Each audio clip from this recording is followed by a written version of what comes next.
Guys, let's see if I can get through this without actually singing with her. So I am reaching out to you guys because I'm reading this awesome book yet again, You Are Badass. And I am on the chapter that says, your brain is your bitch. What could she mean by that?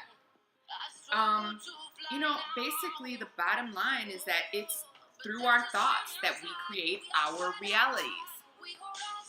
Simple as that.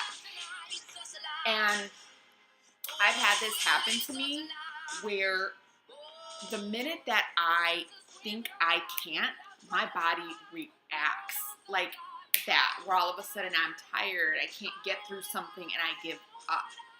I know I can't be the only one because I'm sure that happens to a number of us. And so basically what she's just saying is to think what you want to think is to think the truth regardless of appearances. So if there's something in your heart that you have been wanting to do, don't doubt yourself. Because the minute you doubt yourself,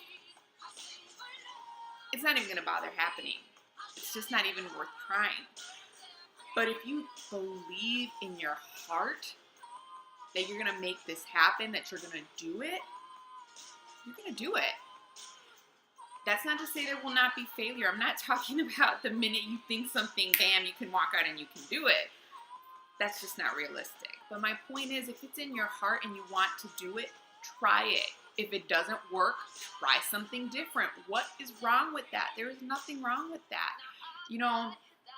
The one thing I can think that is like the worst thing ever is to live with regret on something you wish you would have done. And it's funny because as years go by and we look back, we're like, if I'd have known what I know now, I would have done things differently, or I would have tried something. And then we get older yet again and we look at it and we're like, I could have totally done that. Why do that to yourself? What are you afraid of? Someone's going to laugh at you? What are you, in grammar school? It does not matter. The most successful people in the world failed, and I mean failed horribly. But they got back up and they tried something else. There's nothing wrong with that. Why settle for a life that you are only existing in rather than choosing to live a life you want to live? And there's my son. Creeper every time I film something. There he is. Just walk by.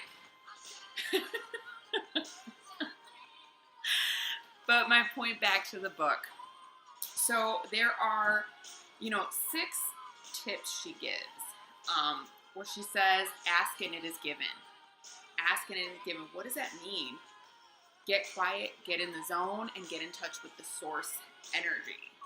Right? I'm not going to get into too much detail because in reality, get the book if you really want to read it. Act as if.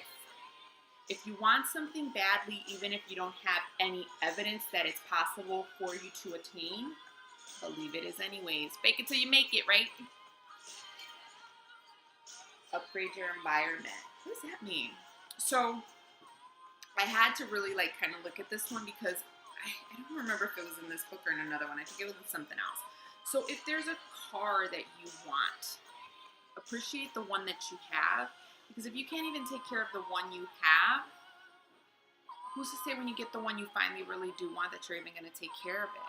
You have to appreciate where you're at. So if there's a home that you're like, I would love to live in that home, then appreciate the one you have. Spruce it up.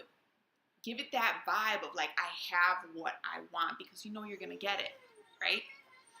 Make a vision board. I love making vision boards. They're the best, right? Because it shows you visually what you want and where you're going. It's an awesome tip. Surround yourself with people who think the way you want to think. Why do we surround ourselves with negative people? Does it help you any? No. And guess what? If you're doing it to make yourself feel better, you're never going to go any further. So find people that lift you, people that motivate you to want to be in a position like them that helps you aspire to something. Awesome tip, right? Oh my God. Best one ever. Love yourself. I can't tell how many people why criticize yourself? If there's something you don't like, then work to change it, work towards it. Why continue to be negative about something and then wonder why your life sucks? Stop Stop making it suck. Find something great in your life, okay? Because we all are blessed and are positive, like, sources of life. So, you know, embrace that. Saying bye to my son and bye to y'all. Peace.